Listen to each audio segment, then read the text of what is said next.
deixou sem comando forte e desestabiliza totalmente. Da mesma forma como foi com o Maduro, pô, os caras entraram lá, fizeram uma extração, não era pra matar, era pra pegar. E no Irã, todo mundo acreditava que não seria fácil. Afinal, tiveram uma guerra de 12 dias, né? Mas eles não sabiam que Israel ia atacar, que os Estados Unidos ia atacar, e ainda assim não foi efetivo, né? Não conseguiram, né, proteger o seu líder supremo, né? Agora, vamos ser justos aqui e vamos dar mérito pro Trump também, porque quando ele fala e não faz, todo mundo chama de bravateiro, né? E agora, ele fez o que ele falou, ele disse que ele ia botar fogo no Oriente Médio se não deixasse Israel em paz. Reportagem do Fantástico, né? O passo a passo, como Israel e Estados Unidos conseguiram se infiltrar no espaço aéreo iraniano, e eu vou reagir agora. Vamos nessa. É o passo a passo de como as forças dos Estados Unidos e de Israel conseguiram se infiltrar no espaço aéreo do Irã. Você vai ver como os militares abriram um corredor no céu até a capital Teherã para acertar o alvo principal, o líder supremo Ali Khamenei.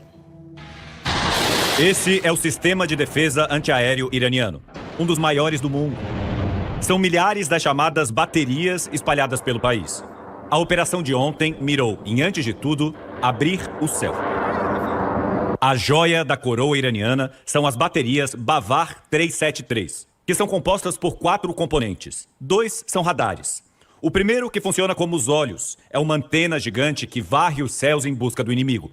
Emite ondas de rádio, que quando esbarram num objeto, emitem uma espécie de eco que identifica a posição. Quando uma aeronave é detectada, uma outra antena trava nela para manter a posição e guiar um míssil como esse com precisão matemática. Aí, os oficiais, dentro de um outro caminhão blindado, cheios de telas, decidem se o alvo é inimigo e apertam um botão. E é aí que entram em cena esses tanques. Cada bateria pode ter até 8 desses, que se posicionam e lançam o míssil de defesa. Mas as inteligências israelense e americana estudaram o sistema nos últimos anos e criaram um plano para desativá-lo cirurgicamente. A grande estreia de ontem foram... Será que os caras têm condições? Porra, nós estamos falando da CIA e do Mossad, irmão. Será que os caras conseguem saber e resolver isso? Foi comprovado que é fácil, né? Para eles, né? Para nós não, mas para eles sim. Fácil, cara. Na Guerra dos 12 Dias, o Mossad praticamente, né, neutralizou todo o alto escalão da força iraniana, né? Generais, cientistas, tinha uma reunião, eles descobriram o prédio que os caras estavam e destruíram somente o andar. Israel, né, o Mossad, né, junto com as forças de Israel, conseguiram matar o líder do Hamas da mesma forma, exatamente onde o cara ia dormir, no quarto que o cara estava, eles destruíram, né? Hamas ou Hezbollah, não me recordo.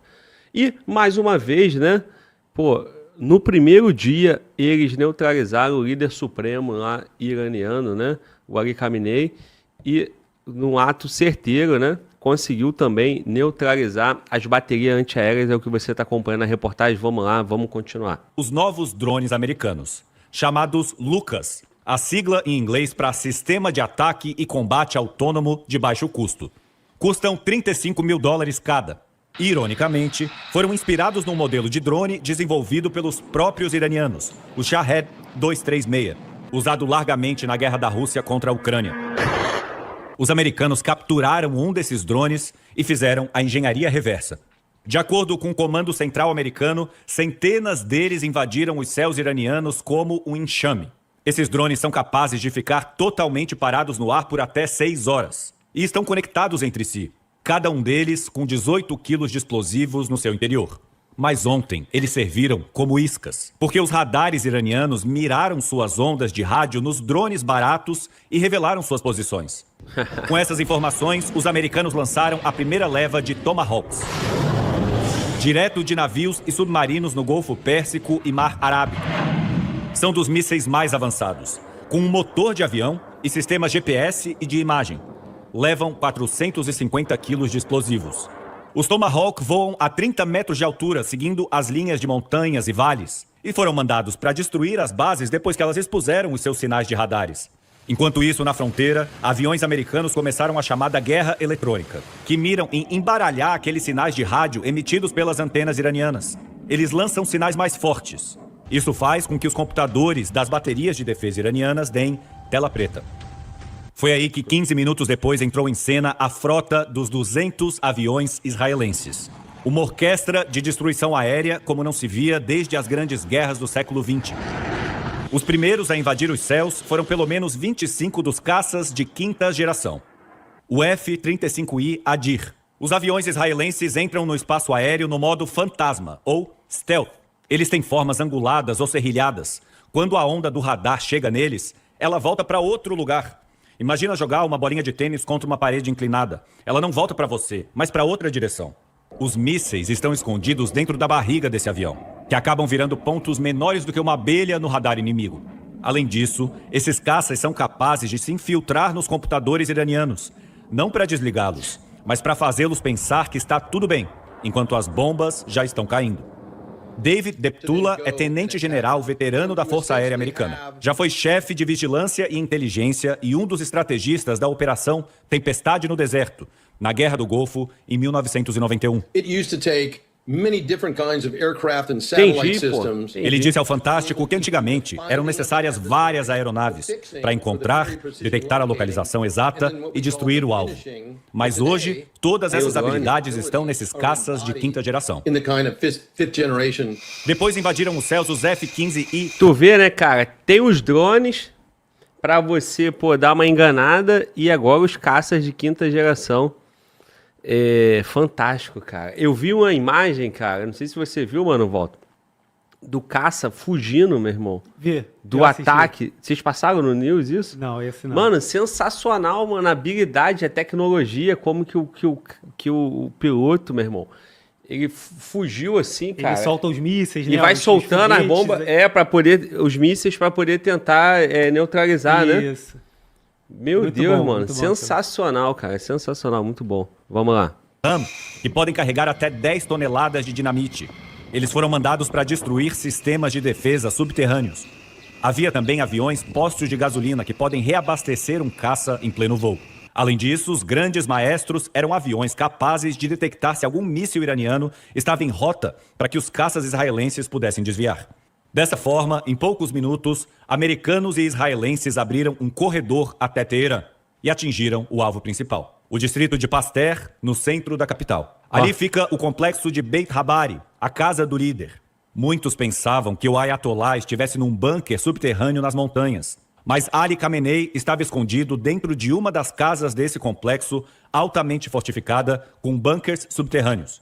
Os caças israelenses usaram munições de penetração do solo, preparadas para atravessar metros de concreto e pedra antes de explodir.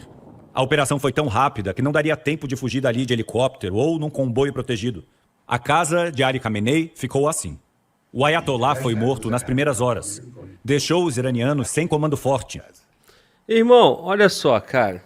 Deixou sem comando forte e desestabiliza totalmente, porra. Da mesma forma como foi com o Maduro, pô, os caras entraram lá, fizeram uma extração, não era para matar, era para pegar. E no Irã, todo mundo acreditava que não seria fácil. Afinal, tiveram uma guerra de 12 dias, né? E os objetivos eram destruir o programa de enriquecimento de urânio, né? O programa nuclear iraniano.